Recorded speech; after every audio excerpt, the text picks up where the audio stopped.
in the ATL. That's my homeboy. Watch your back if you're gonna walk alone, boy. Cause everybody in the homeboys trying to get rich. You can get hit even if you're known, boy. We the kings of the South. Pies in the oven, grills in the mouths. Count stacks. On my quest to get more videos on the channel, I just decided I'm gonna make a bunch of them right now. A bunch of introduction videos on the vehicles that I got and the stuff that's here that's getting worked on right now. And one of them is the car that's sitting right behind me. This one right here. I've not showed this one yet, and I did say that I was going to, but I figured that I probably should just go ahead and make an introduction video for all of these, especially all of mine. That way you guys can see the before, where they're at now, and then where they get further on when I actually start getting a lot of work done on them, a lot of parts to put in them, the motors put back in them. So that way you guys can see where I started and where it ended. So I'm gonna go ahead and pull the cover off and show y'all my 1969 Camaro. Alrighty guys, this is it. This is the car that pretty much got me into cars, the car that got me started on wanting to be a mechanic, the car that got me into street racing, the car that got me into pretty much everything automotive that I can possibly think of today. All because of the stories that I heard about this car that's set in this garage since the late 70s. This thing is a 1969 Camaro.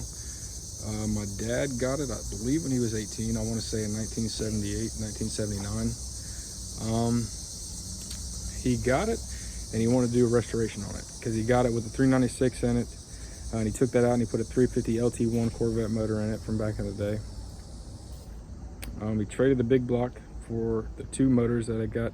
He got that LT1, he got another 355 4-bolt main block, which I know was stupid, but he did it anyways. And then it started getting taken apart. The floors were rotted in it, dash was rotted out in it, and it sat in the garage for 40 years until I got old enough to work on it, and then the car became mine.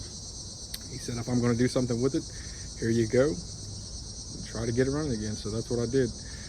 So far I've patched all the floors in it. I went ahead and kind of pieced in together a new dash in it to when I started welding, so it's not the best, but it's not a show kind of car. Still got 50-year-old paint on the thing, so it's not perfect and it's not super clean, but it's definitely going to be a driver, so it'll look good. It'll look good from a little bit of ways. So it doesn't have the engine and transmission in it. It does have a full rebuilt rear end. It's 12-bolt posi car.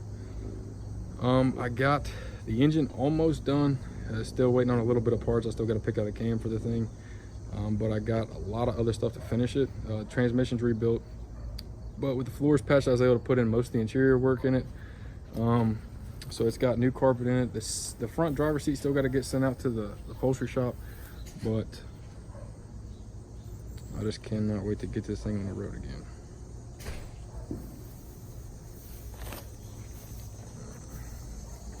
I've redid all the brakes on it. It's got brand new pads. So redid the suspension on it. It's got a brand new gas tank in it. Clearly it's a little dirty, but I wanted to go street machine vibe. I wanted to make it look like something that my dad would have been driving around with. He cruised around with the Rat Pack in his car. A lot of old street machine days were seen in this car, and that's kind of the vibe I wanted to go with it. I didn't want to restore it. I didn't want to do frame off restoration. I did not want to redo every nut and bolt, and I wanted to be a driver. I wanted to jump in it. I wanted to drive around, go to a car show with it, and not have a pristine restored Camaro, or have something with the LS in it like every other first-gen Camaro ever has. So that's kind of why you see the vintage looking stickers, the traction action, Lakewood traction bars. I just kind of wanted to go old school, late 70s street machine kind of look.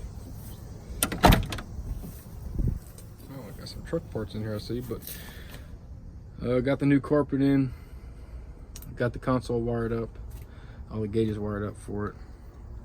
Dash pad in, the dash is fixed. Welded a new dash piece in because the dash was all rotted out. All right here is completely gone.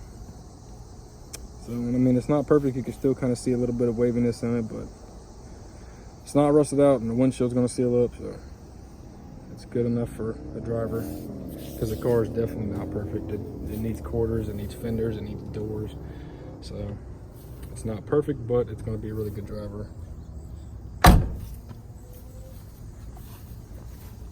The trunk was the same as the hood.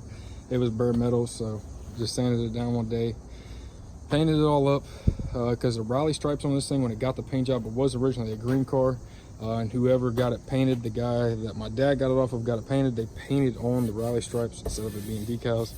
So I just went ahead and followed the same thing, painted the truck, made it all look like it had never been messed with, or my dad had never sanded it down to bare metal. And I had to put his little license plate frame on there, 81 Street Machine Nationals. And I actually got the Frisbees, and I got a keychain, I got a sun visor, and I got some old stuff from the Street Machine days and Street Machine Nationals that I'm gonna throw in here too. But really it's just to pay homage to my dad.